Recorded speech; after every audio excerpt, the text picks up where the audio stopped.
মাহাভাতার নার্সিমা রিলিজের পর থেকে সারা দেশ জুড়ে তাবাহি করছে এই অ্যানিমেশন ছবিটা। হোমবালে ফিল্মসের মাহাভাতার সিরিজের ফার্স্ট পার্টি কষিয়ে 6 আঁকিয়েছে। ইভেন শনিবারের মধ্যেই ছবিটা ব্যবসা করেছে প্রায় 50 কোটির কাছাকাছি, আর ইতিমধ্যে তো সেই ব্যবসা আরো বেড়েইছে। मैं भगवान विष्णु को अपना शत्रु कदापि नहीं मानता।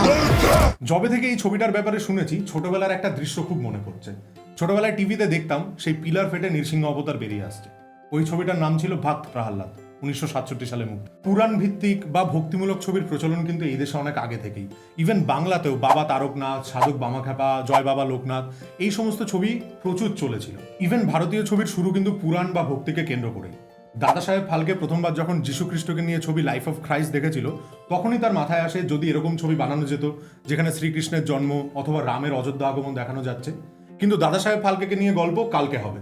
আজকে যদি হোমবালে ফিল্মসের কাজ নিয়ে কথা বলি, তাদের কান্টারা বা মাহাভাতার নার্সিমা কিন্তু এটাই প্রমাণ করে যে এদেশে ভক্তিমূলক ছবি, পুরাণ ভিত্তিক ছবি অবশ্যই চলবে এবং ভারতীয় দর্শককে সবসময় নাড়া দেবে। বাই দ্য ওয়ে, ভক্তি আর ভাত কিন্তু গলিয়ে ফেলবে না।